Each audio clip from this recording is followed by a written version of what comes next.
कुंज बिहारी जय राधा माधव कुंज बिहारी जय गोपी जन वल्लभ गिरिवरधारी जय गोपी जन वल्लभ गिरिवरधारी यशोदनंदन ब्रज जनरंजन यशोदनंदन ब्रज जनरंजन यमुना तीरवनचारि यमुना तीरवनचारि जय राधा माधव जय कुंज बिहारी जय राधा माधव कुंज बिहारी जय श्री कृष्ण चैतन्य प्रभु नित्यानंद श्री अद्वैता गदाधर श्रीवासादि गौरभक्तवृंद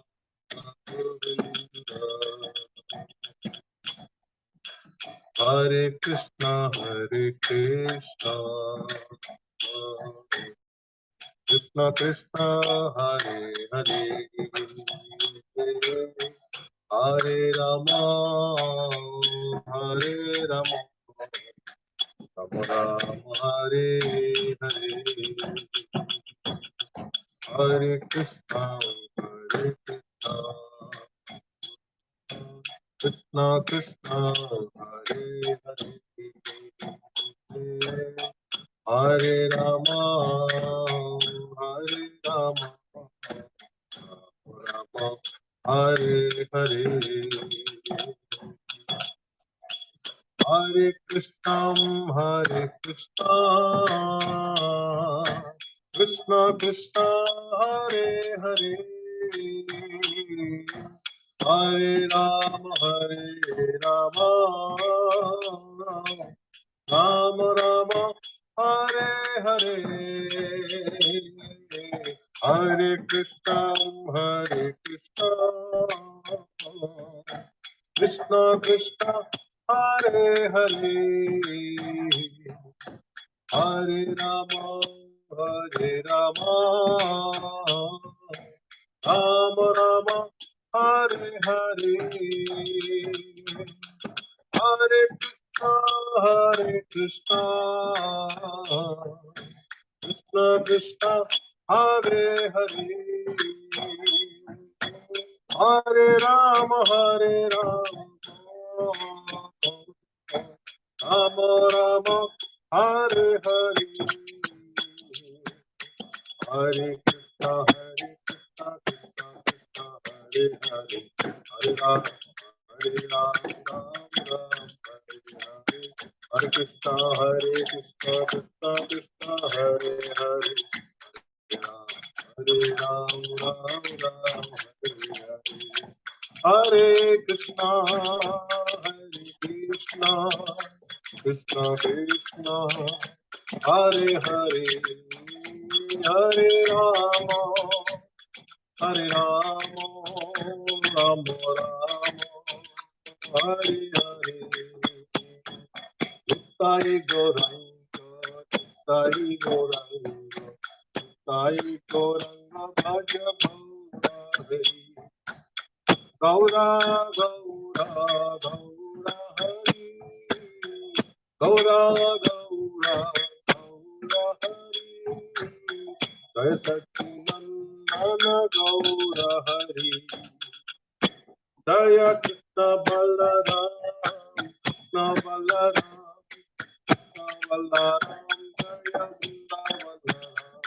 जय वृंदावन कृष्ण बलराम कृष्ण बलराम कृष्ण बलराम जय वृंदावन धाम जय राधा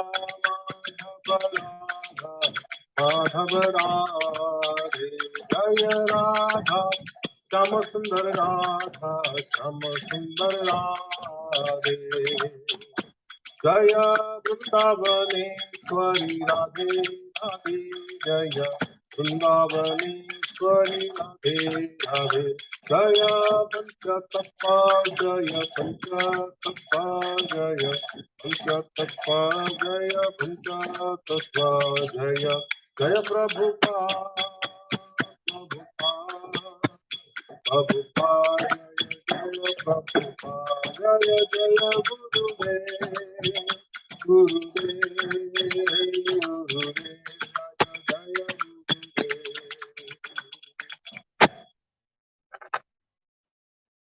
जनितल्ल प्रविष्टो विष्णुपाद परमहंस प्रवेचर अष्टोत्तर शत शिष्य अभय चरणारविंद भक्ति वेदांत स्वामी शिला प्रभुपाद एवं विष्णुपाद परमहंस प्रवेचर अष्टोत्तर शत शिष्य भक्ति सिद्धांत सरस्वती गोस्वामी प्रभुपाद रामाचार्य स्थापर जय प्रेम से घोष श्री कृष्ण चैतन्य प्रभु नित्यानंद श्री अद्वैत गदाधर शिवासादि श्री गौर भक्त जय श्री राधा कृष्ण गोप कपिनाथ श्याम कुंड राधा कुंड गिरि गोवर्धन की जय वृंदावन धाम की जय नवद्वीप मायापुर धाम की जय जगन्नाथपुरी धाम की जय गंगा माई की जय जमुना माई की जय भक्ति देवी की जय सरस्वती की जय हरे कृष्ण महामंत्र की जय पतित पावन हरिनाम संकीर्तन की जय पदंग की जय ग्रंथराज श्रीमद् भागवतम की जय ग्रंथराज श्रीमद् भागवत गीता की जय निताय गौर प्रेमानंदे all glories to assembled all glories to assembled all glories to Sri guru and सी गौर हरे कृष्ण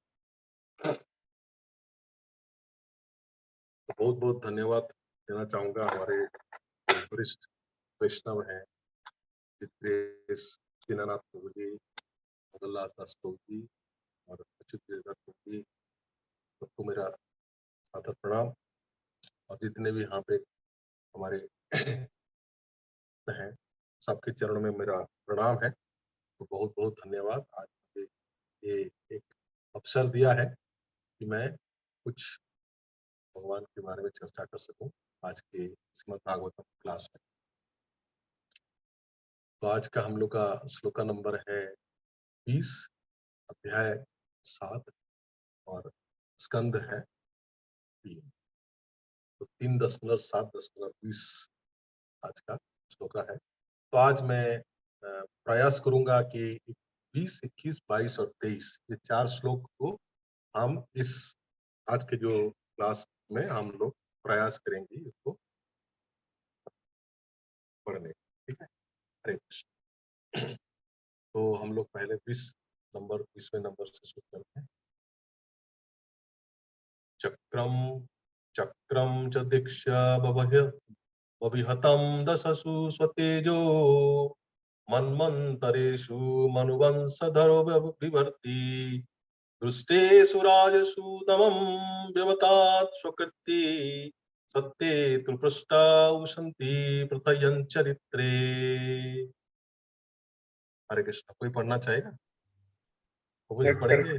चक्रम च दिश्वा विहितं दशसु स्वतेजो मन्वन्तरेषु मनिवशं धरो विपर्ति दृष्टेषु राजसु दमं यददात् स्वकीर्तिं सत्ये त्रिपृष्ठ उशतिं प्रयतंश्चरित्रे। हरे कृष्ण। हरे कृष्ण। तो शब्दार्थ आज का शब्दार्थ है चक्रम भगवान का सुदर्शन चक्र, च भी दिक्षु समस्त दिशाओं में, अभिहतम किसी रोक टोक के बिना, दशसु दसों दिशाएं, स्वतेज व्यक्तिगत पराक्रम, मन्वंतरेषु मनु के विभिन्न अवतारों में, मनुवंशधर मनुवंश के वंशज रूप में, विवर्ती शासन करता है, दुष्टेषु दुष्टों पर, राजसु उस प्रकार के राजाओं पर, दमम उत्पीड़न, यदधात संपन्न किया, स्वकृतिम अपना यश, सत्वे सत्य लोक में, त्रिपुष्टे तीनों लोकों में, उसतीम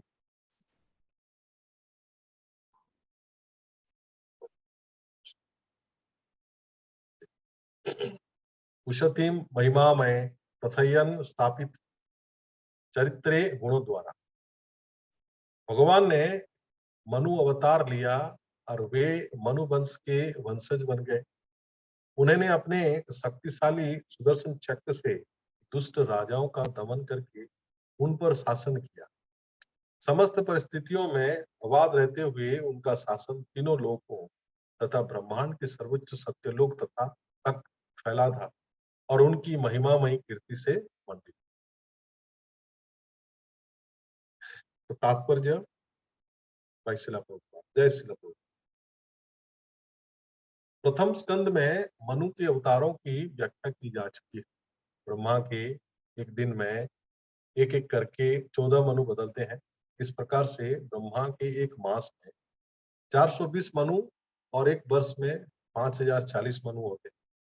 अपनी गणना के अनुसार ब्रह्मा जी 100 वर्ष तक जीवित रहते हैं।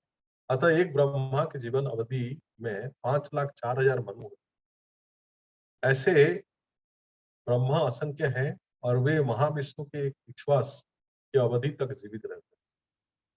इस प्रकार हम कल्पना कर सकते हैं कि समस्त संसार में जो भगवान के चतुर्थांश शक्ति के बराबर ही बराबर होते हैं, भगवान के अवतार कैसे कार्य करते हैं।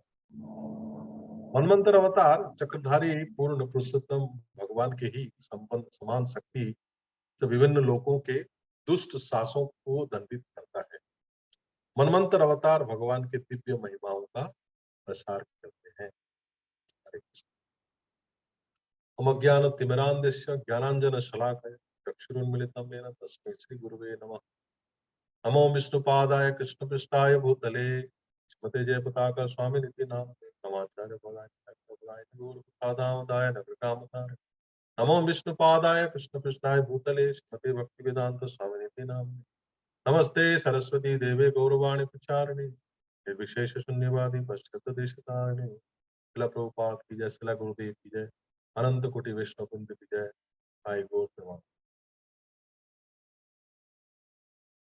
तो आज का जो विषय है, ये श्लोका में जो विषय है, इसमें मनु की, क्योंकि ये जो पूरा अध्याय है भगवान के विभिन्न अवतारों के ऊपर वर्णना हो रही है। क्योंकि भगवान अवतार क्यों लेते हैं, इस संसार में क्यों अवतरित होते हैं और उनके द्वारा बहुत सारे लीलाएं संपन्न किए जाते हैं, क्रियाएं संपन्न किया जाते हैं और किस एक उद्देश्य के हिसाब से हर जो अवतार भगवान का अवतार, उसी अवतार का यहाँ पे आगमन प्रकट होते हैं भगवान। और उस अवतार जो है, शास्त्रों में ये बताया जाता है कि सारे अवतार जो है उसी जो आध्यात्मिक जगत में हमेशा विद्यमान होते हैं। और जब भी भगवान को जरूरत होती है किसी भी लोक में, किसी भी स्थान में, किसी भी ब्रह्मांड में, भगवान इसी उसी अवतार से उस लोक में, उस देश में और उस ब्रह्मांड में भगवान अवतरित होते हैं और अपना क्रिया संपन्न करते हैं। वो भी उद्देश्य को पूर्ण करने के लिए करते हैं। तो फिर यहाँ पे भी जैसे भगवत गीता में अगर हम लोग चौथे श्लोक में जाएंगे, चौथे अध्याय में जाएंगे, 7वें श्लोक में भगवान ने पूरा व्याख्या करते हैं, अर्जुन को बताते हैं कि यदा यदा ही धर्मस्य ग्लानिर्भवति अभ्युत्थानमधर्मस्य तदात्मानं सृजति सो परित्राणाय साधूनां विनाशाय दुष्कृताम्। तो भगवान का तो पहले से यहाँ पे अगर हम देखें, ये दोनों श्लोक जो है भगवद गीता के चौथे श्लोक, चौथे अध्याय के 7वें श्लोक और 8वें श्लोक, ये दोनों श्लोक में एक ही उद्देश्य होती है भगवान का। मूल उद्देश्य ये है कि जितने भी जीवात्माएं हैं इस संसार में, सारे जीवात्माओं का संसार से उद्धार करना। क्योंकि भगवान भागवत गीता में ही वर्णना करते हैं कि ये पूरा जगत, धरा जगत जो है कि रोग से पूर्ण है, रोग से पूर्ण है। आगे हम देखेंगे क्योंकि पूरी रुग्ण अवस्था में जितने भी जीवात्माएं हैं यहाँ पे वास करते हैं, पूरे संसार, पूरे ब्रह्मांड में सब लोग जो है रुग्ण अवस्था व्याधि से प्राप्त ग्रस्त होते हैं, व्याधि से ग्रस्त होते हैं। लेकिन भगवान अपने अहेतु की कृपा के हेतु इस संसार में अवतरित होते हैं और ये सारे जीवात्माओं को कल्याण के लिए ही आते हैं और इनको अपने भगवत धाम वापस ले जाने के लिए प्रेरित करते हैं। तो ऐसा होता है इस इसमें पहले यहाँ पे इस श्लोक में कैसे भगवान मनु के अवतार ग्रहण करते हैं। मनु का अवतार देखिए, ब्रह्मा के एक दिन में मतलब 12 घंटा जो होता है ब्रह्मा के 12 घंटे में 14 बार मनु बदलते हैं। मनु मनु मतलब क्या है? मनु जो रूप होते हैं, जो अवतार होते हैं, जिसको बोलते हैं मनवंतर अवतार। मनवंतर अवतार। बहुत सारे अवतारों में से एक ये अवतार है, ये मनवंतर अवतार। मनवंतर अवतार का एक ही उद्देश्य होता है कि जितने भी लोग हैं, सारे लोगों में जितने भी राजा हैं जो कि अ, भ्रष्ट हो सकते हैं, हो जाते हैं, तो उनका उनका संहार करते हुए दुष्ट शासकों को दंडित करना, ये है इस मनवंतर अवतार का उद्देश्य। यहाँ पे शिला प्रभुपाद लिखते हैं, मनवंतर अवतार चक्रधारी पूर्ण पुरुषोत्तम भगवान के ही समान शक्ति से विभिन्न लोगों के दुष्ट शासकों को दंडित करना। और मनवंतर अवतार का दूसरा क्या है? मनवंतर अवतार भगवान के दिव्य महिमाओं का प्रसार भी करते हैं। तो ऐसे एक ब्रह्मा जी 100 वर्ष तक जीते हैं, जो जिसको बोलते हैं ब्रह्म वर्ष। 100 ब्रह्म वर्ष तक जीवित रहते हैं और एक वर्ष में अगर देखा जाए, अगर 12 घंटे में 14 मनु बदलते हैं, 14 मनु मतलब एक 12 घंटा जो है उसको एक कल्प कहते हैं। एक कल्प जो कि 1000 चतुर्युग के समान, और एक 14 मतलब एक चतुर्युग 43 लाख वर्ष के अवधि होता है, 43 लाख। तो इसी हिसाब से हम देखते हैं कि भगवान ब्रह्मा के 12 घंटा कितनी लंबी अवधि है। और उस लंबी अवधि में जिसमें 71 बार मनवंतर होता है, 71 71 बार मनवंतर होता है, तो 71 गुनी अगर 14 करेंगे तो 996 आता है। तो इसमें अगर देखा जाए तो एक ब्रह्मा के 12 घंटा में 14 मनु आते। 14 मनु के ऊपर मैं अभी ये ज्यादा नहीं है क्योंकि पहले से बताया गया होगा हर 14 मनु का नाम। तो 14 मनु एक ब्रह्मांड होते हैं। उसके बाद अगर एक महीना में देखा जाए तो 420 मनु होते हैं, और एक वर्ष में देखा जाए तो फिर 5040 मनु ब्रह्मा के ये वर्ष, एक ब्रह्म वर्ष। और उसी गणना के अनुसार अगर 100 वर्ष ब्रह्मा जीवित रहते हैं तो पूरे ब्रह्मांड की जब उत्पत्ति होती है और उसकी फिर वो जब तक नष्ट ना होता है तब तक 5,04,000 मनु आते हैं।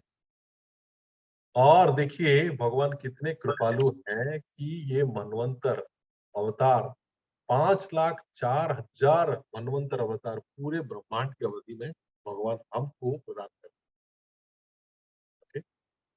तो ऐसे ब्रह्मा असंख्य है।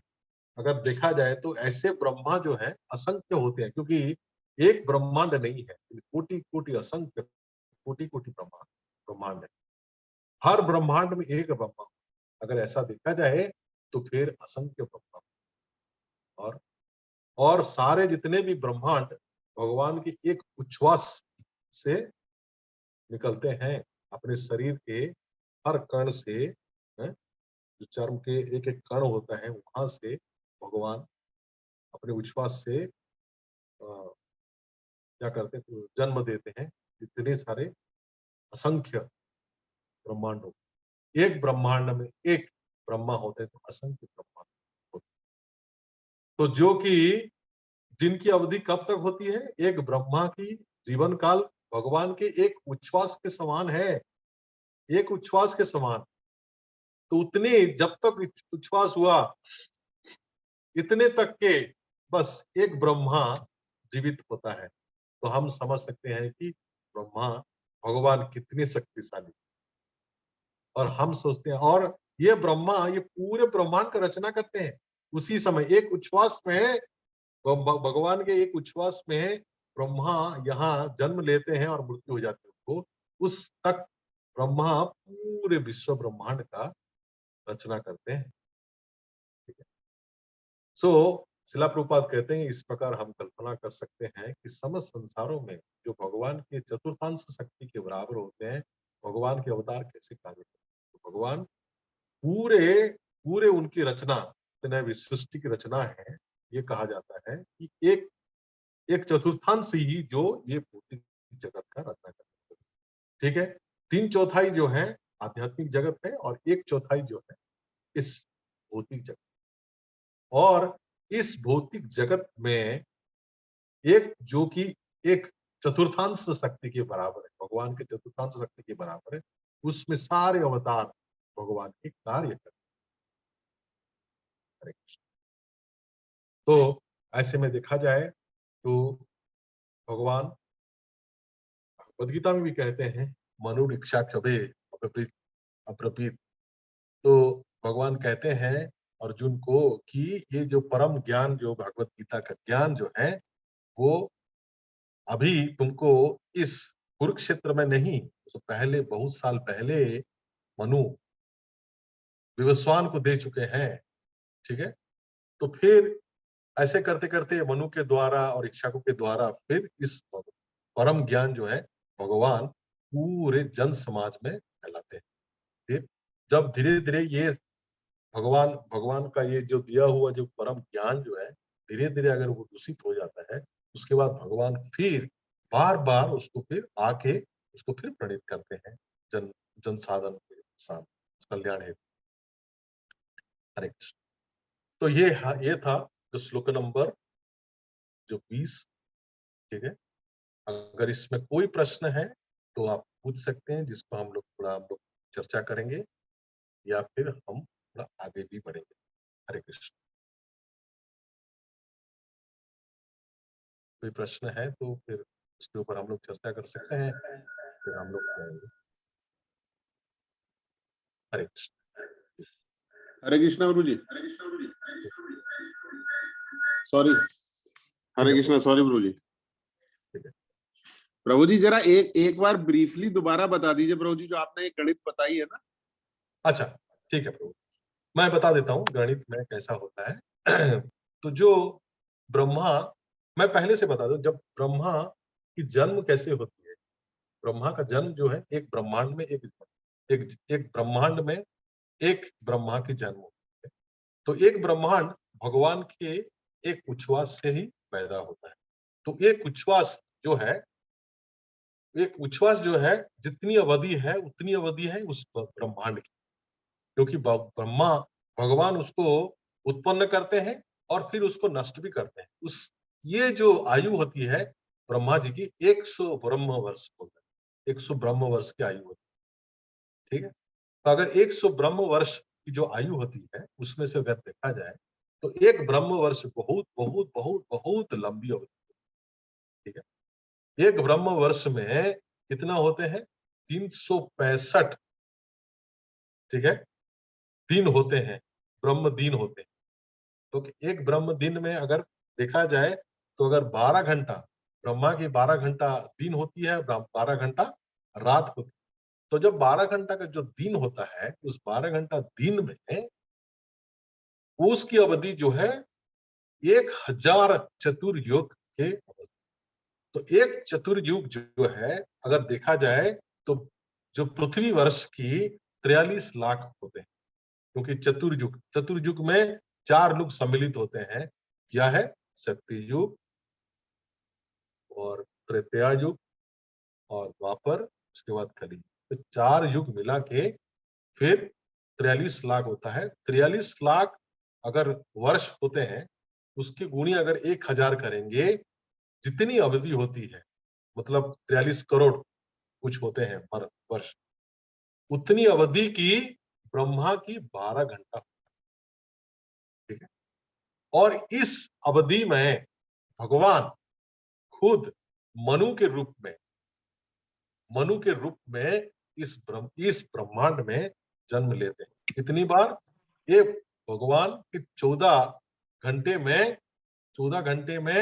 जो मतलब 12 घंटे में 14 बार मनु लेते हैं। मतलब अगर देखा जाए तो 71, अगर 71 युग को अगर हम लोग ढूंढ दें, देखें तो 71 युग गुणी 14 करेंगे तो फिर ये बैठता है 996। तो मतलब ये है हर 71 चतुर्युग में एक मनु की अवधि, ठीक है। हर 71 चतुर्युग में के बाद एक मनु अवतार, मतलब एक मनु प्रकट होते हैं। तो फिर हम लोग भगवान कब आते हैं? भगवान की जो अवतार, जब भगवान जब आते हैं तो हाँ, उसको छोड़िए, बस इसको देखते हैं। तो अगर 14 अगर 12 घंटा में होते हैं, तो शिला प्रभुपाद कहते हैं कि एक मास में 420 मनु की प्रकट होते हैं। एक मास मतलब ब्रह्म मास, ब्रह्मा की एक मास में 420 मनु प्रकट होते हैं। और फिर एक वर्ष में 5040 मनु। और फिर अगर ऐसा देखा जाए तो ब्रह्मा की अगर 100 वर्ष की आयु होती है, सो एक ब्रह्म वर्ष होती है, तो एक 100 वर्ष में 5,04,000 मनु का अवतरण हो जाता है, ठीक है। सो भगवान का जो भगवान के इस पूरे भगवान स्वयं इस धरती पे आते हैं, स्वयं आते हैं। बस भगवान के ब्रह्मा के 12 घंटे आयु में एक बार ही आते हैं, एक बार आते हैं। कब आते हैं? जो 7वें मनु के 28वें चतुर्युग के बाद ही भगवान इस धरती पर द्वापर युग में जन्म लेते आते हैं, प्रकट होते हैं। तो भगवान के अवतार को हमको समझना बहुत ही कठिन है, बहुत ही कठिन है। और भगवान का जो अवतार है, समझना इतना आसान भी नहीं है। भगवान इस इतने कोटि ब्रह्मांड में अभी भी अवतार लेते रहते हैं, अभी भी अवतार लेते रहते हैं, अभी भी उनका लीलाएं चल रहा होगा, ठीक है। तो हर जगह हर कण कण में भगवान पूरा भगवान से शक्ति से अपने को कंट्रोल में रखते हैं, ठीक है। और सर जगह एक ही है, क्या? कि दुष्टों का संहार करना और फिर परित्राणाय साधु, क्योंकि सबकी आध्यात्मिक उन्नति को भगवान देखते हैं। आध्यात्मिक उन्नति मतलब जिसकी आध्यात्मिक प्रगति नहीं होगी तो फिर इसी संसार में उसको रहना पड़ जाएगा। He is not eligible. कभी भी उस संसार भगवान के हमारे जो उस आध्यात्मिक जगत जो कि जीवात्माओं का घर है, वहां पे वो कभी पहुंच ही नहीं सकते। हरे कृष्ण। तो फिर आगे हम लोग बढ़ते हैं। हो गया। दूसरा जो अवतार है उसको धन्वंतरी का अवतार, इस 21वें श्लोक में देखेंगे आप लोग।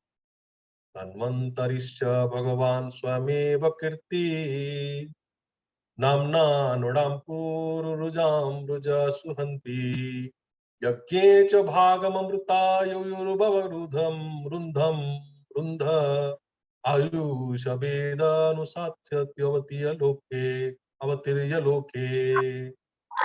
बढ़िया प्रभु जी। धन्वन्तरिश्च भगवान् स्वमेव कीर्तिं नाम्ना निनां पुरुरुजां सुहन्ति यज्ञे च भागमरितायुर्वावरुन्ध आयुष्य वेदमनुशास्त्यवर्तीय लोके।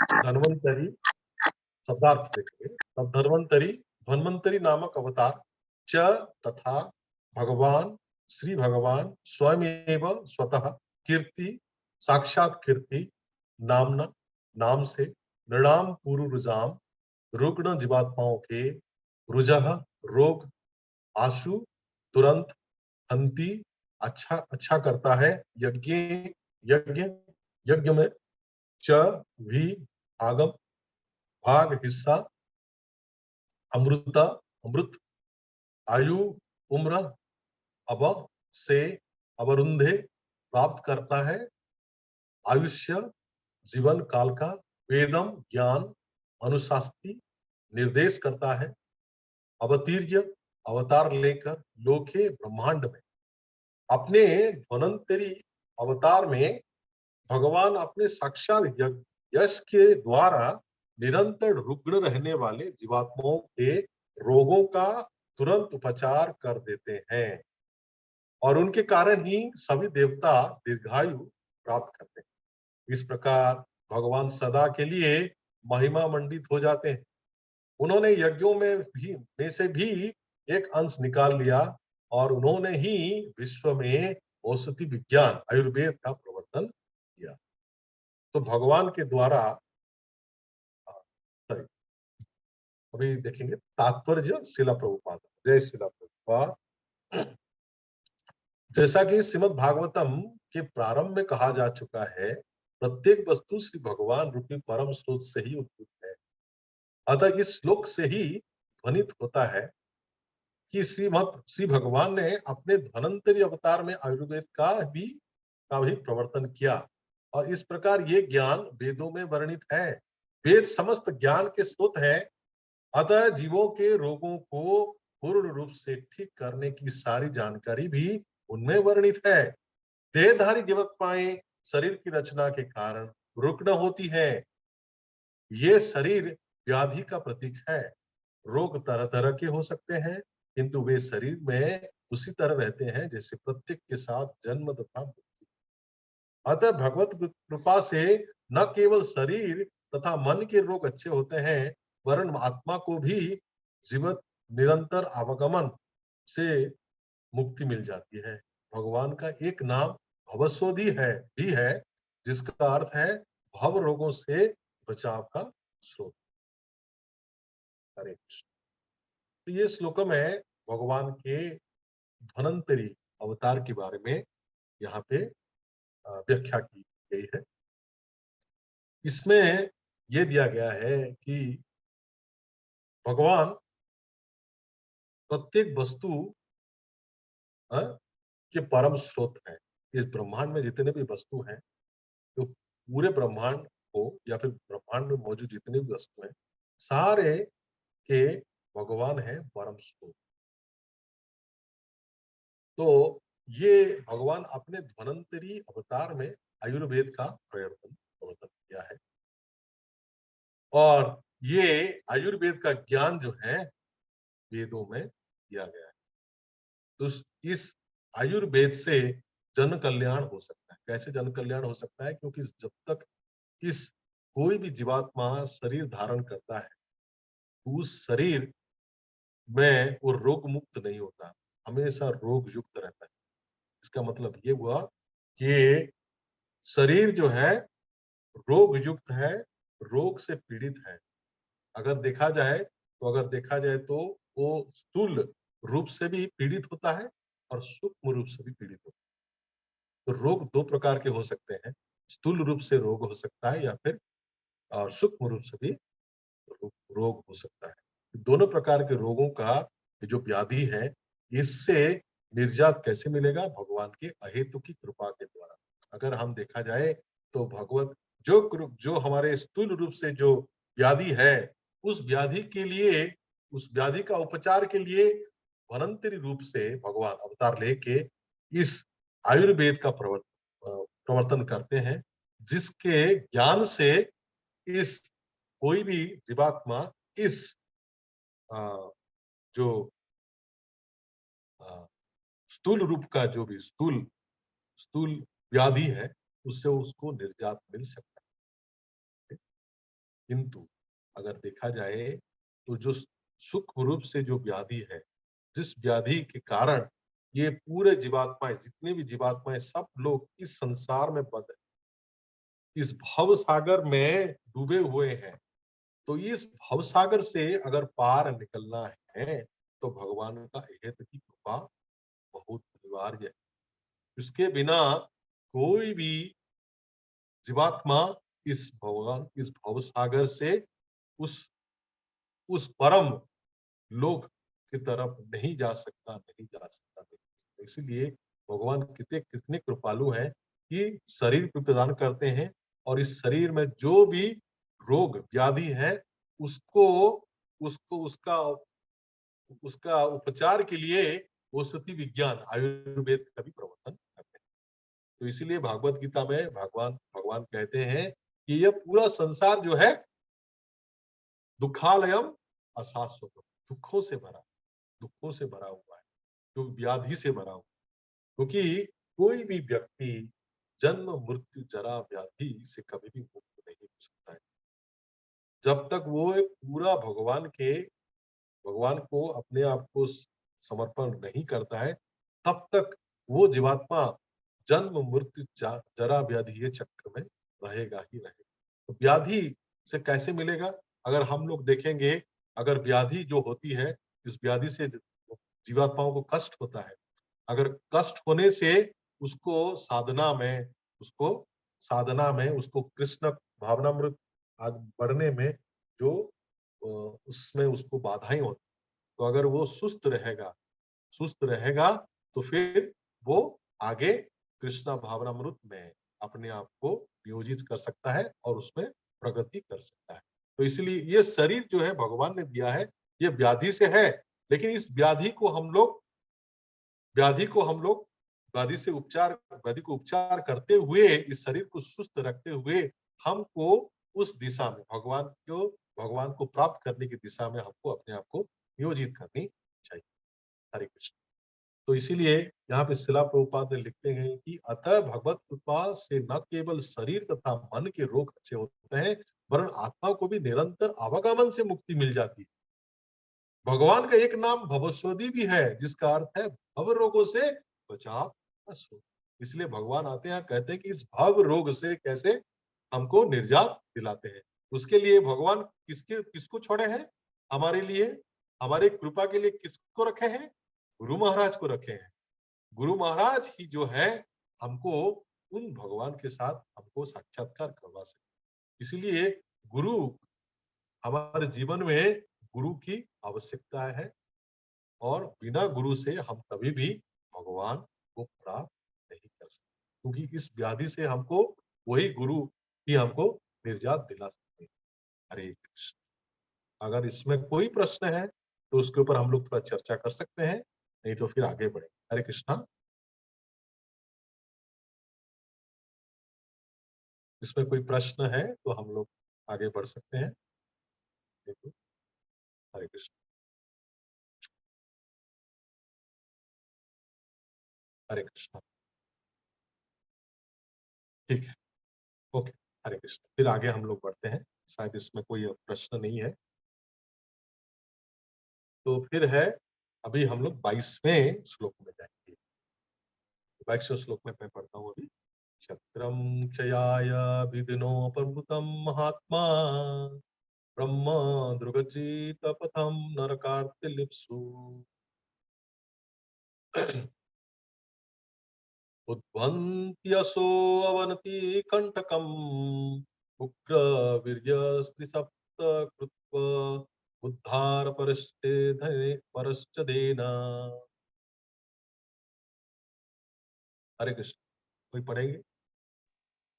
क्षत्रम क्षया विधिनोपव्रतम महात्मा ब्रह्माक्षुग्रजित पथम नरकार्तिलिप्सु उद्यन्य साव निकंटकमुग्रवीर्या स्त्री सप्त कृत्वा उरुधार परश्वधेना। हरे कृष्ण। तो अभी हम लोग शब्दार्थ देखेंगे। क्षत्रम राजवंश, क्षत्राय क्षयाय घटाने के लिए, विधिना देववश, उपवृतम बड़े हुए महात्मा परम साधु परशुराम के रूप में भगवान ब्रह्मध्रुक, ब्रह्मा का परम सत्य, उज्जित पथम, जिन्होंने परम सत्य मार्ग को त्याग दिया है, नरक आरती लिप्सु, नरक की यातना की इच्छुक, ध्वंती बाध्य करते हैं, असो वे सब, अवनिकंटकम, संसार के कांटे, उग्रवीर्य, महापराक्रमी, त्रिसप्त, 21 बार, कृतः, संपन्न, उरुधार, अत्यंत तीक्ष्ण, परश्चदेन, विशाल फरसे से। जब शासक वर्ग जो क्षत्रिय नाम से जाने जाते थे, परम सत्य के पथ से भ्रष्ट हो गए और नरक भोगने की इच्छुक हो उठे, तो भगवान ने परशुराम मुनि का अवतार लेकर उन अवांछित राजाओं का उच्छेद किया जो पृथ्वी के लिए कंटक बने हुए थे। इस प्रकार उन्होंने अपने तीक्ष्ण फरसे के द्वारा क्षत्रियों का 21 बार उच्छेदन किया। तात्पर्य भाई शिला प्रभु, जय शिला प्रभु। ब्रह्मांड के किसी भी भाग में, चाहे वो इस लोक में हो या अन्य लोक में, शासन करने वाले क्षत्रिय वास्तव में सर्वशक्तिमान भगवान के प्रतिनिधि होते हैं और वे प्रजा को भव साक्षात्कार की ओर अभिमुख कराने के निमित्त होते हैं। प्रत्येक राज्य तथा उसके इसके प्रशासक का चाहे प्रशासन जैसा भी हो, राज्य तंत्र, तानाशाही, लोकतंत्र इत्यादि मुख्य कर्तव्य प्रजा को भगवत साक्षात्कार की ओर अभिमुख करना है। ये सभी मनुष्यों के लिए अनिवार्य है और पिता, गुरु तथा अत्यंत राज्य का ये कर्तव्य है कि वे प्रजा को इस ओर ले जाएं। भौतिक संसार की सृष्टि इसी उद्देश्य से हुई है कि उन पतित आत्माओं को अवसर प्राप्त हो सके जो भगवान की इच्छाओं के विरुद्ध कार्य करके प्रकृति द्वारा बद्ध हो गई है। भौतिक प्रकृति की शक्ति मनुष्य को धीरे धीरे नित्य दुखों तथा कष्टों की नार की अवस्था की ओर ले जाती, जो बद्ध जीवन की निर्धारित विधानों के विपरीत कार्य करते हैं। वे ब्रह्मोजित पथ कहलाते हैं, जिसका अर्थ है कि वे परम सत्य के मार्ग का विरोध कर रहे हैं, अतः वे दंड के भागी होते हैं। भगवान परशुराम जो श्री भगवान के अवतार हैं, ऐसे ही सांसारिक परिस्थिति में प्रकट हुए और उन्होंने सभी उत्पाती राजाओं का 21 बार संहार किया। उस समय अनेक क्षत्रिय राजा भागकर भारतवर्ष से बाहर चले गए और महाभारत साक्षी है कि मिस्र के राजा परशुराम के उत्पन्न से ही शुरू में भारत से प्रवासी बने। जब भी राजा या प्रशासक गण ईश्वर विहीन सभ्यता की व्यवस्था करते हैं, तब उन्हें इसी प्रकार सभी परिस्थितियों में दंडित होना पड़ता है। यही सर्वशक्तिमान की व्यवस्था है। हरे कृष्ण। यहाँ पे शिला प्रभुपाद बहुत अच्छी तरह से हमको इतने सुंदर तरीके से हमको व्याख्या करके समझाते हैं कि भगवान का और एक जो अवतार है वो है परशुराम का अवतार। परशुराम का अवतार जो परशु को धारण करते हैं, जो परशु को धारण करते हैं भगवान राम, परशुराम कहलाते। तो फिर यहाँ पे परशुराम ने कहा गया है कि 21 बार इस पृथ्वी से सारे क्षत्रियों का संहार किया। 21 बार, एक नहीं, दो नहीं, तीन नहीं, 21 बार। उसका मूल कारण क्या है, क्यों उनको उनका संहार किया था, 21 बार संहार किया। तो इसका एक ही कारण है, भगवान का जो अवतार का लक्ष्य एक है कि सबकी, जितने जीवात्माओं का आध्यात्मिक उन्नति, मतलब परम सत्य की मार्ग में सबको लाना। जितने भी जीवात्माएं हैं, सबको परम सत्य की मार्ग में लाना। और परम सत्य में लाने के लिए भगवान के प्रतिनिधि कौन होते हैं? भगवान के प्रतिनिधि होते हैं क्षत्रिय, जो राजा होते हैं।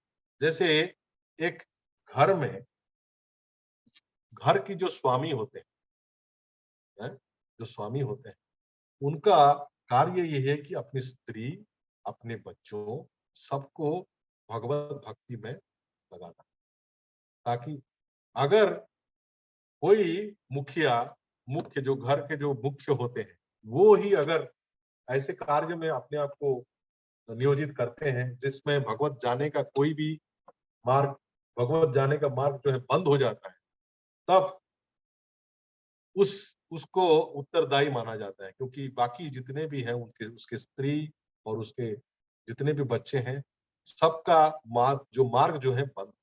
उसी प्रकार अगर देखा जाए तो एक एक देश, एक राज्य के स्वामी होता है क्षत्रिय राजा। तो ये क्षत्रिय राजा यहाँ पे शिला प्रभुपाद देखते हैं, वो भगवान के प्रतिनिधि होते हैं। भगवान जो सर्वशक्तिमान है उनके प्रतिनिधि होते हैं, और उनका कार्य क्या होना चाहिए, उनका जो भी एक्शन होता है, जो भी उनका कार्य करते हैं, राजनीति करते हैं राज्य में, तो सारे प्रजाओं का भगवत भगवत साक्षात्कार की ओर अगर अभिमुख कराना ही उनके कर्तव्य होता है। अगर कोई राजा इससे च्युत होता है तो फिर वो दंड का भागीदारी होता है। तो इसीलिए श्री प्रभुपाद लिखते हैं कि क्षत्रिय वास्तव में सर्वशक्तिमान भगवान के प्रतिनिधि होते हैं, और वे प्रजा को भगवत साक्षात्कार की ओर अभिमुख कराने के निमित्त होते हैं। तो इसीलिए जितने भी जो भी प्रकार का शासन हो किसी राज्य में, शिला प्रभुपाद कहते हैं कि राज्य तंत्र हो, लोकतंत्र हो, तानाशाही हो, कुछ भी हो, लेकिन सारे राजा जितने भी, जिसको हेड ऑफ स्टेट कहते हैं, सबका एक ही कर्तव्य होना चाहिए कि प्रजा को भगवत साक्षात्कार की ओर अभिमुख करना। ये बहुत बहुत जरूरी है, नहीं तो पूरे सोसाइटी जो है भगवत विहीन हो जाएगा, जिसको हम अंग्रेजी में बोलेंगे गॉडलेस। पूरा गॉडलेस सोसाइटी, समाज जो है पूरे भगवत विहीन हो जाए। तो अगर ये संसार जब भगवत विहीन हो जाता है, ये राज्य अगर किसी राज्य भी अगर भगवत विहीन हो जाता है, तो फिर पूरा अराजकता, सब लोग अराजकता फैलता है और सबके मार्ग जो है बंद हो जाता है। फिर उसी अंधकूप में जो सबको वही जाना पड़ता है, जिससे उनको निकलने के लिए बहुत बहुत बहुत बहुत समय में अपेक्षा करना पड़ेगा। तो ये सभी मनुष्य के लिए अनिवार्य है कि पिता, गुरु तथा अत्यंत राज्य का अंततः राज्य का ये कर्तव्य है कि वे प्रजा को इस ओर ले जाए। तो भौतिक संसार की भी सृष्टि अगर देखा जाए तो ये पूरे भौतिक संसार का सृष्टि इसी उद्देश्य हुई है कि सबको भगवत साक्षात्कार हो, मिले। जितने जीवात्माएं जो रुग्ण है, सबको भगवत साक्षात्कार हुए। तो इसीलिए तो राजा राजा और प्रजा की व्यवस्था हुई, राजा और व्यवस्था हुई। ये चतुर जो हम लोग का जो कास्ट वर्ण सिस्टम हुआ, वर्णाश्रम सिस्टम का भगवान ने ये करते हैं, इस समाज में स्थापना करते हैं। तो सबका मेन मुख्य उद्देश्य है कि सबको भगवत साक्षात्कार मिले, क्योंकि भगवत ये भौतिक संसार की सृष्टि इसी उद्देश्य हुई कि उन पतित आत्माओं को अवसर प्राप्त हो सके जो भगवान की इच्छाओं के विरुद्ध कार्य करके प्रकृति द्वारा बद्ध हुए। क्योंकि हम लोग भगवान के विरुद्ध जो भी कार्य किए हैं, इसी के लिए हम लोग इस संसार में बद्ध हुए। तो इस बद्ध से कैसे मुक्त हो सकते हैं? भगवान का अहेतुक कृपा। तो जितने भी भगवान ने इस संसार में हमको फैसिलिटी दिया हुआ है, उस फैसिलिटी को हमको उपयोग करके ही इस भवसागर से हमको बाहर जाना है। तो भौतिक प्रकृति की शक्ति मनुष्य को धीरे धीरे नित्य दुखों तथा कष्टों की नारकीय अवस्था की ओर ले जाती है। ये हमको समझना पड़ेगा कि ये भौतिक प्रकृति, वो जिसमें माया कार्य करती रहती है, ये माया देवी जो है धीरे धीरे नित्य दुख और कष्टों की तरफ हम लोग को ले जाती है। तो फिर जो बद्ध जीवन के निर्धारित विधानों के विपरीत कार्य करते हैं, वो ब्रह्मजित पथ कहलाते हैं, जिसका अर्थ है कि वे परम सत्य के मार्ग का विरोध कर रहे हैं, अतः वे दंड के भागी। तो इसी के कारण भगवान परशुराम ने सारे क्षत्रियों को, जो क्षत्रिय थे उनको सबको दंडित किया है। 21 बार इस धरा पृष्ठ से निश्चिन कर दिया। यहाँ पे शिला प्रभुपाद लिखते हैं कि मिस्र के राजा जो है वो इस भगवान परशुराम के डर से भारतवर्ष से बाहर चले गए थे। हरे कृष्ण। तो अभी जो है अभी 6 मिनट बाकी है, लेकिन थोड़ा हम लोग इसको देखेंगे बस। उसके बाद हम लोग 23 में जाएंगे। अगर इसमें कोई प्रश्न है तो पूछ सकते हैं, फिर नहीं तो आगे बढ़ेंगे। तो फिर 23वें श्लोक, अस्मत् प्रसाद सुमुख कलया कलेश इक्ष्वाकुवंश अवतीर्य गुरुनिर्देशे तिष्ठन् वनं स दयितानुज विशेष यस्मिन् विरुध्य दशकन्धर अतिर्माच्छम्। पढ़िए हरे कृष्ण। हरे कृष्ण। अस्मात् प्रसाद सुमुख कलया कलेश इक्ष्वाकुवंश अवतीर्य गुरो निर्देश तिष्ठन् सददितानुज आविवेश वस्मिन् विरुध्य दशकन्धर आतिर्माच्छत्। हरे कृष्ण। शब्दार्थ, अस्मत् हम सब पर ब्रह्मा से लेकर क्षुद्र चीटी तक प्रसाद अहेतु की कृपा, सुमुख अत्यंत उन्मुख, कलया अपने अंशों सहित, कलेशा समस्त शक्तियों के स्वामी, इक्ष्वाकु महाराज इक्ष्वाकु जो सूर्य वंश से कुल में, अवतीर्य जन्म लेकर, गुरु पिता अथवा गुरु की, निदेश आज्ञा, तिष्ठन् स्थित होकर, वनम वन में, सदयिता अनुज अपनी पत्नी तथा अनुज सहित, अभिवेश प्रवेश किया, यस्मीन जिसको विरोध करके, 10 सिरों वाले रावण ने आर्तिम महान कष्ट आर्क्षत प्राप्त। इस ब्रह्मांड के समस्त जीवों पर अहेतु की कृपा के कारण पूर्ण पुरुषोत्तम भगवान अपने अंशों सहित महाराज इक्ष्वाकु के कुल में अपनी अंतरंगा शक्ति सीता जी के स्वामी के रूप में प्रकट हुए। वे अपने पिता महाराज दशरथ की आज्ञा से वन गए और अपनी पत्नी तथा छोटे भाई के साथ कई वर्षों तक वहां रहे। अत्यंत शक्तिशाली 10 सिरों वाले रावण ने उनके प्रति कई वर्षों तक अपराध किया और जिससे अंततः वो विनष्ट हो गए। हरे कृष्णा। तात्पर्य वैसे लागू। जय श्री राम। भगवान श्री राम पूर्ण पुरुषोत्तम भगवान है और उनके भाई भरत, लक्ष्मण तथा शत्रुघ्न उनके अंश हैं। चारों भाई विश्व तत्व हैं। वे कभी भी सामान्य मानव प्राणी नहीं रहे। रामायण के अनेक अनैतिक और अज्ञानी टिकाकर भगवान रामचंद्र जी के छोटे भाइयों को सामान्य जीवात्माएं बताते हैं, किंतु ईश्वरीय विज्ञान भगवत तत्व के सर्वाधिक प्रामाणिक शास्त्र इस श्रीमद् भागवत में यह स्पष्ट उल्लेख है कि उनके भाई उनके वंश के मूल रूप में भगवान रामचंद्र वासुदेव के अवतार है, लक्ष्मण संकर्षण के, भरत प्रद्युम्न के तथा शत्रुघ्न अनिरुद्ध के अवतार जो भगवान के ही अंश। लक्ष्मी जी सीता के रूप में भगवान की अंतरंगा शक्ति है। वे न तो सामान्य स्त्री है और न ही दुर्गा की बहिरंगा शक्ति के अवतार। दुर्गा जी भगवान की बहिरंगा शक्ति है और वे शिव जी की पत्नी है। जैसा कि भगवत गीता 4:7 में कहा गया है, जब जब धर्म पालन में कमी आती है तब तब भगवान प्रकट होते हैं। भगवान रामचंद्र भी ऐसी ही परिस्थितियों में प्रकट हुए। उनके साथ उनकी अंतरंगा शक्ति के ही अंश रूप भ्राता और लक्ष्मी जी सीता देवी। भगवान रामचंद्र उनके पिता महाराज दशरथ ने अत्यंत अटपटी परिस्थितियों में वन जाने का आदेश दिया था। भगवान ने आदर्श पुत्र की भांति उनकी आज्ञा का पालन किया। यद्यपि उन्हें उस समय अयोध्या का राजा घोषित किया गया था, उनके छोटे भाई लक्ष्मण ने उनके साथ जाने की इच्छा व्यक्त की और उनकी शाश्वत पत्नी सीता ने भी वैसा ही इच्छा व्यक्त की। भगवान ने इन दोनों का आग्रह स्वीकार किया और उन्हें साथ लेकर दंडकारण्य वन में 14 वर्ष तक रहने के लिए उन्होंने वन में प्रवेश किया।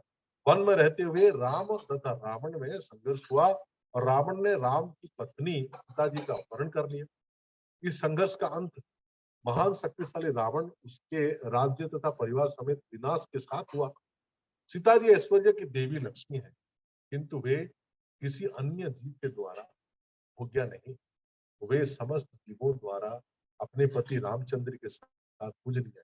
रावण जैसा भौतिकतावादी व्यक्ति इस महान सत्य को नहीं समझ पाता, उल्टे वो राम से सीता देवी को छीनकर कष्टों का आह्वान करता है। जो भौतिकतावादी व्यक्ति हैं, ऐश्वर्य तथा संपत्ति के पीछे पड़े रहते हैं, वे रामायण से शिक्षा ग्रहण कर सकते हैं कि परमेश्वर की श्रेष्ठता को स्वीकार किए बिना भगवान की प्रकृति का अपहरण शोषण रावण की नीति है।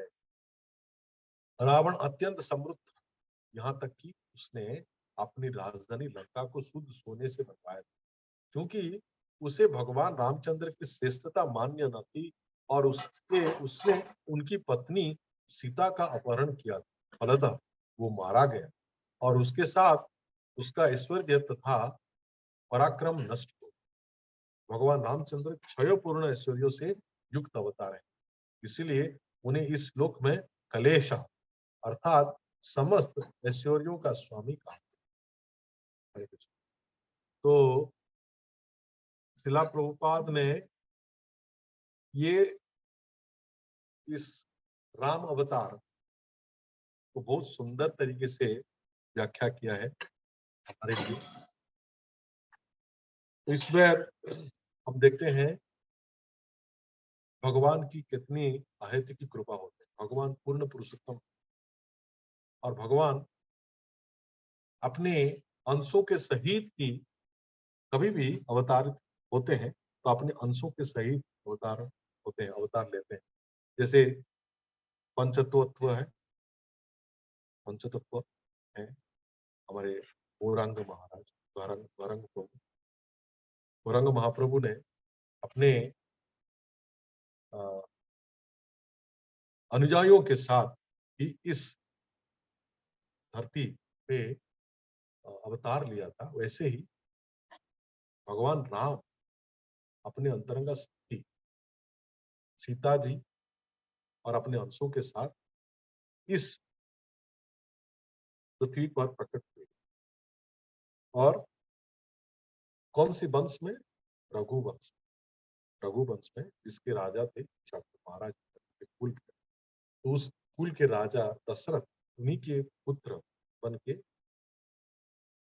इस पृथ्वी पर प्रकट हुए थे और अपने लीलाएं इस पूरे धरती पर किया था, जिसको हम लोग रामायण कहते हैं। भगवान राम का लीला जो रामायण के रूप में हम लोग जानते हैं। तो इस लीला में क्या किया था भगवान ने?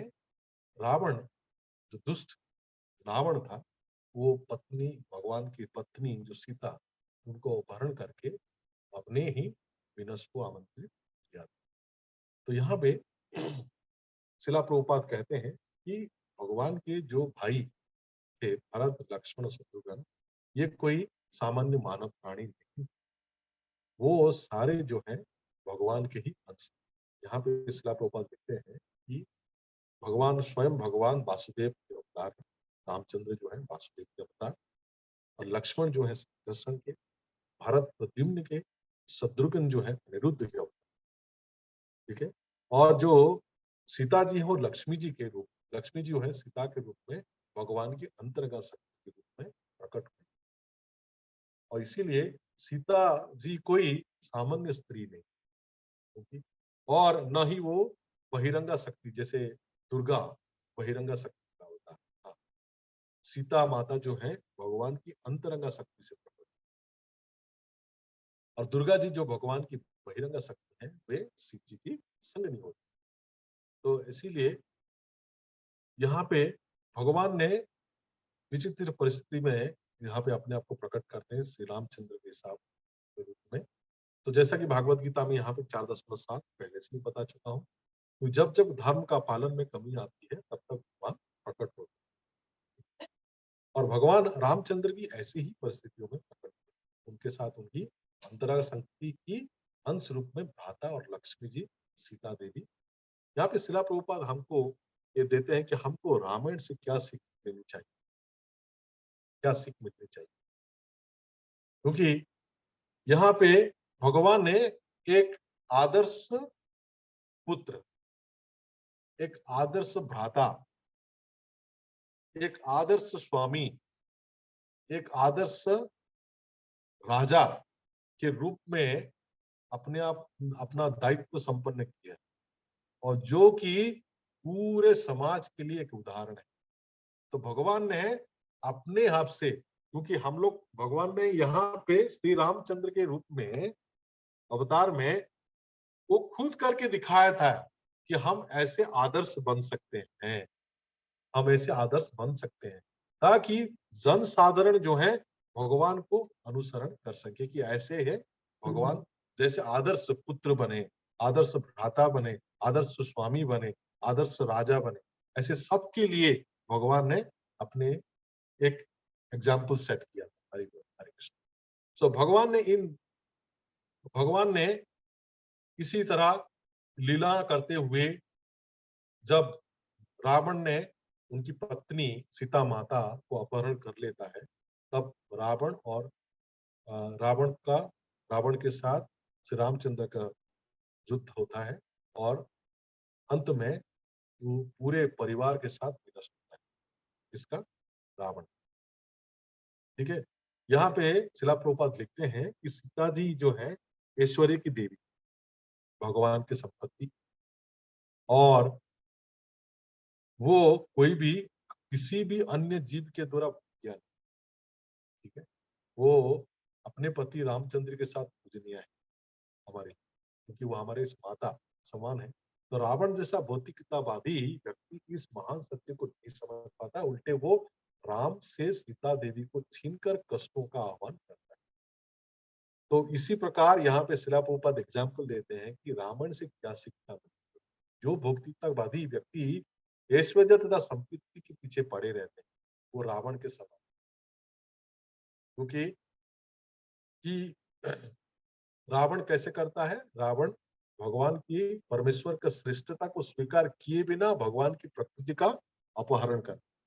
तो भगवान के द्वारा जो प्रदत्त जो प्रकृति है उसको हम अगर शोषण करना चाहते हैं बिना परमेश्वर का श्रेष्ठता को स्वीकार किए हुए, तब हम भी दंड का हमको दंड मिलना चाहिए। हरे कृष्ण। तो रावण अत्यंत समृद्ध था, यहाँ तक कि उसने अपने राजधानी लंका को शुद्ध सोने में बनवाया, क्योंकि उसे भगवान रामचंद्र की श्रेष्ठता मान्य न थी।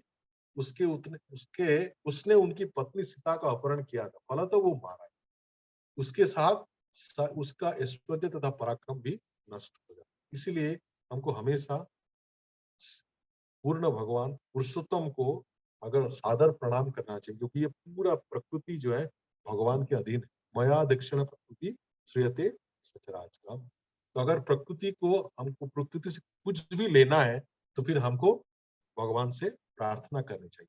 इसलिए हम जब भी हम लोग प्रसाद ग्रहण करते हैं, प्रसाद लेते हैं, तो सारे वैष्णव जो है भगवान को प्रसाद अर्पण करते हैं, भगवान की कृपा लेते हैं और फिर उसको देते हैं। और अगर कोई भी चीजें दो अभी हम लोग अपने जीवन में हम लोग उसको कोई ये इस्तेमाल करते हैं, तो फिर उसको भगवान को अर्पण करते हैं पहले, और फिर उसको हम लोग उसको अपने जीवन में लाते।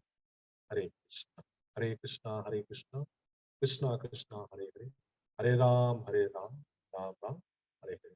तो इसी के साथ मैं अपना वक्तव्य जो है ये भी बंद करता हूँ। हरे कृष्ण।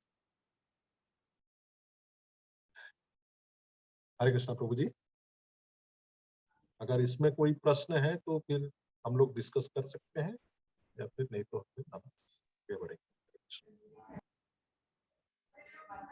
हरे कृष्ण प्रभु अच्युत प्रभु, हरि बोल। हरे कृष्ण। हरे कृष्ण प्रभु जी, थोड़ा ज्यादा हो गया प्रभु जी। नहीं ज्यादा नहीं है प्रभु जी, ज्यादा है तो अच्छा है। नहीं अच्छा लिया आपने, जो है ज्यादा श्लोक भी कवर हुए और अच्छे से आप समझा भी दिया जो प्रभुपाद कह रहे हैं। अभी प्रभुपाद लीलामृत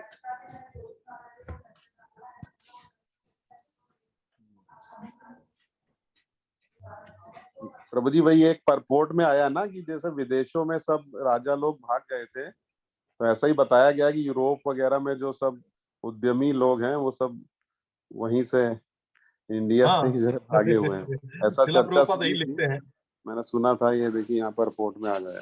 शिला प्रभुपाद यही लिखते हैं कि मिस्र के राजा जो हैं वो भगवान परशुराम की दर से भारतवर्ष को छोड़ के चला गया। तो यहाँ पे एक उदाहरण देते हैं। हरे कृष्ण।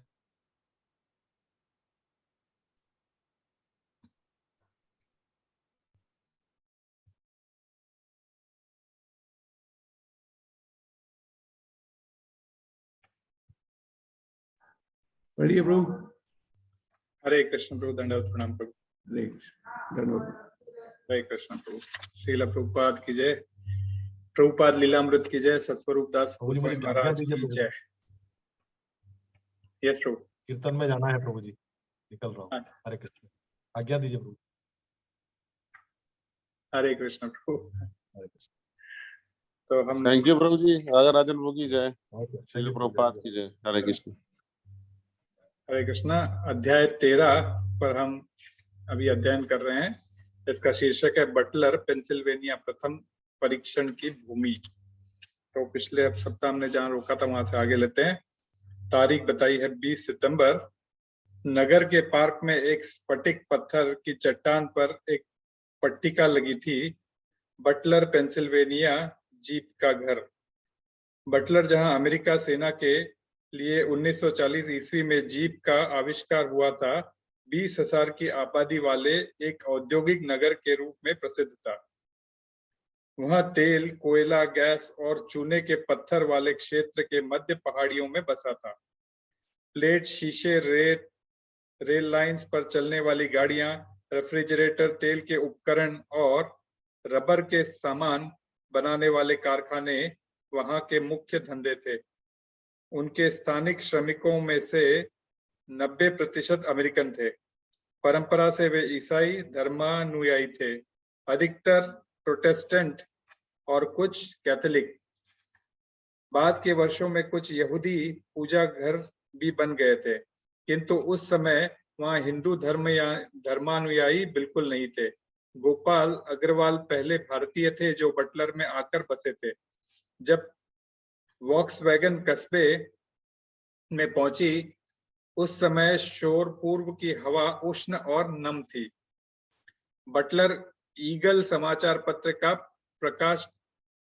प्रभातकालीन संस्करण इन शीर्षकों के साथ शीघ्र ही बिक्री के स्टॉलों पर प्रकट होने वाला था। लाल चीन का भारत पर आक्रमण। प्रधानमंत्री शास्त्री की घोषणा की, साम्यवादी चीन संसार पर आधिपत्य जमाने को सन्नद्ध। संयुक्त राष्ट्र की मांग कि भारत और पाकिस्तान 48 घंटे में युद्ध विराम करे। श्रील प्रभुपाद अग्रवाल के घर स्टर्लिंग अपार्टमेंट 4 बजे सवेरे पहुंचे और गोपाल ने उन्हें सोफा पर सोने का अनुरोध किया। कस्बे में स्थित अग्रवाल के घर में एक छोटा सा रहने का कमरा था, एक भोजन कक्ष था, एक रसोई घर था, एक स्नान कक्ष था और सीढ़ी के ऊपर 2 शयन कक्ष थे। इन मकान में वे अपने 2 बच्चों के साथ रहते थे। अग्रवाल दंपति को बटलर में रहते हुए कुछ वर्ष हो चुके थे और वे वहां के उच्च सामाजिक मंडल में अपने को सुप्रतिष्ठित अनुभव करने लगे थे।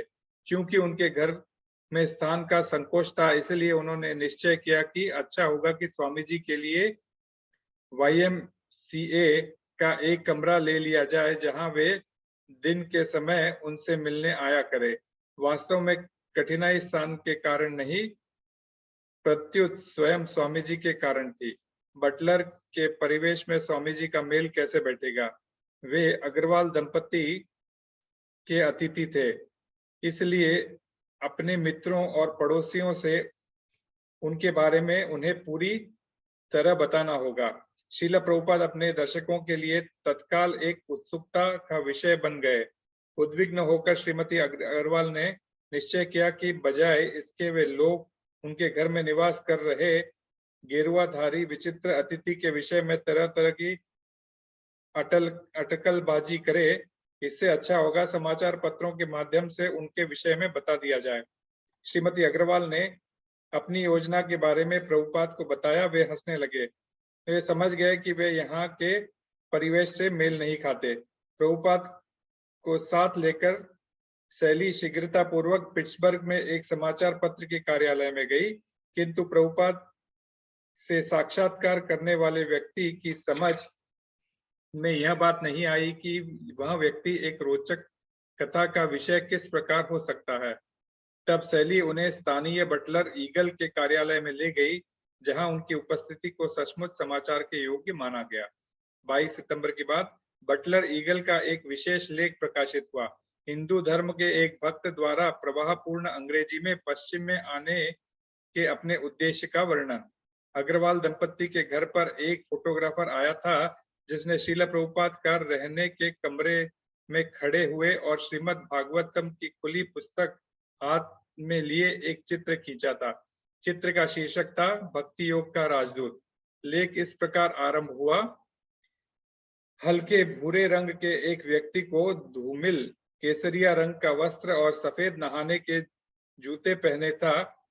कल एक छोटी गाड़ी में से बटलर YMCA में एक सभा को सम्मिलित होने के लिए उतरा। वह है AC भक्तिवेदांत स्वामी जी, पश्चिम के लोगों के लिए भारत का एक संदेशवाहक। लेख में श्रीमद् भागवतम को बाइबल की कोटि का साहित्य कहा गया और श्रील प्रभुपाद को विद्वान उपदेशक। लेख में आगे कहा गया था, मेरा उद्देश्य लोगों को भागवत चेतना का पुनर्जीवित करना है। स्वामी जी का कथन है, ईश्वर सहस्त्रों रूपों में दिखाई देने वाले जीवों के परमपिता है। उनका कहना है, विकास की प्रक्रियाओं में मनुष्य जीवन एक पूर्णता की स्थिति है। यदि हम उस संदेश की अपेक्षा करते हैं तो हमें विकास की प्रक्रिया से फिर से गुजरना होगा।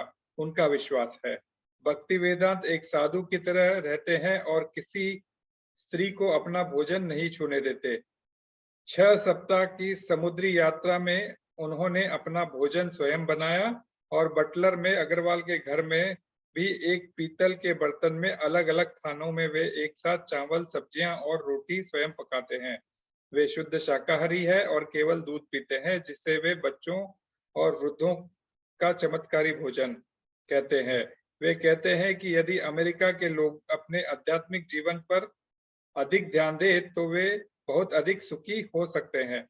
अग्रवाल दंपति का इस संबंध में अपना अलग मत था कि प्रभुपाद अमेरिका में अपनी पुस्तक के लिए धन संग्रह करने आए हैं और इसके लिए अधिक उन्हें कुछ नहीं करना है।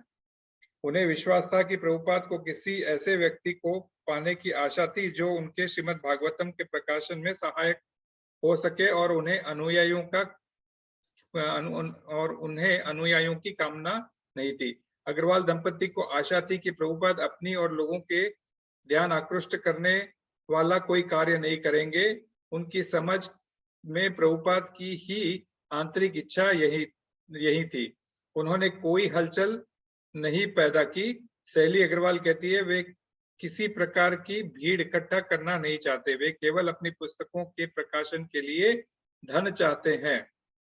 प्रभुपाद संभवतः अग्रवाल दंपति की बेचैनी समझ रहे थे, इसलिए उनका मन रखने के लिए उन्होंने अपने को ज्यादा उजागर नहीं होने दिया। किंतु प्रभुपाद के अनुरोध पर मिस्टर अग्रवाल ने लोगों के लिए अपना घर हर रात को 6 बजे से 9 बजे तक खुला रखना स्वीकार कर लिया। सैली, हमारे घर जो लोग आने लगे थे वे नितांत बुद्धिजीवी वर्ग के लोग थे और वे प्रभुपाद पर मुग्ध थे। उन्हें ज्ञान नहीं था कि वे उनसे क्या पूछे, वे अल्पज्ञ थे। ऐसा लगता था कि मानो पुस्तक में से एक स्वप्न साकार हो गया है। कौन आशा कर सकता था कि पेंसिल्वेनिया के बटलर में किसी के रहने के कमरे में उसकी भेंट एक स्वामी से हो गई। सचमुच यह एक विस्मयकारी घटना थी। मध्य वर्गीय अमेरिका के कक्ष में मेरे माता पिता बहुत दूर से उन्हें मिलने आए। पिट्सबर्ग ने हमारी जान पहचान बहुतों से थी और वे सभी उनसे मिलने आए। प्रभुपाद को इस तरह अपने मध्य पाना बहुत ही असामान्य बात थी, किंतु उनके प्रति जो अभिरुचि प्रदर्शित की जा रही थी वह केवल जिज्ञासा थी। हरे कृष्णा प्रभु, यहीं रोकना है, आगे और लेना प्रभु? ठीक है प्रभु, आगे अगले वीक लेंगे इसका। ओके प्रभु। श्रील प्रभुपाद की जय। सतस्वरूप दास गोस्वामी महाराज की जय। हरे कृष्णा। हरे कृष्ण। नरसिंह आरती कौन गाएगा? और प्रभु अनाउंसमेंट भी बाद में कर देना, लाइक कीर्तन मेला का। और अगले फ्राइडे और सैटरडे कीर्तन मेला है। तो 22 तारीख आदिवास, 23, 24 जो शुक्रवार और शनिवार है। उसमें कीर्तन मेला है और सभी भक्तों से निवेदन है कि कुछ ना कुछ अपने कोई थोड़ा बहुत जो भी कंट्रीब्यूशन है जरूर दे। हरे कृष्ण। हरे कृष्ण। बोलो श्री श्री नरसिंह देव भगवान की जय, भक्तराज महाराज की जय, श्रील प्रभुपाद की जय। नमस्ते नरसिंहाय प्रह्लादलाददायिने शिपूर्वक्षः शीलकण्ठानकालायि इतो सिंहा ओ नृसिंहः यतो यतो यामि ततो नृसिंहः वै नृसिंहः नृसिंहः नरसिंहामदिं शरणं प्रपद्ये करकमलवरेण खाम् भूतसिंहाम् हिरण्यकशिपु तनुबिन्दम् ईशवधीता नरहरिरूपा जय जगदीश हरे, जय जगदीश हरे, जगदीश हरे। जया नरसिंह देव जय नरसिंह देव जय नरसिंह देव जय नरसिंह देव। जया भक्त प्रहलाद जय भक्त प्रहलाद जय भक्त प्रहलाद जय भक्त प्रहलाद। जया प्रभुपदा जय प्रभुपदा जय प्रभुपदा श्रीला प्रभुपदा। हरि बोल हरि बोल। बोलो श्री श्री नरसिंह देव भगवान की जय, भक्तराज महाराज की जय, श्री प्रभुपाद की जय।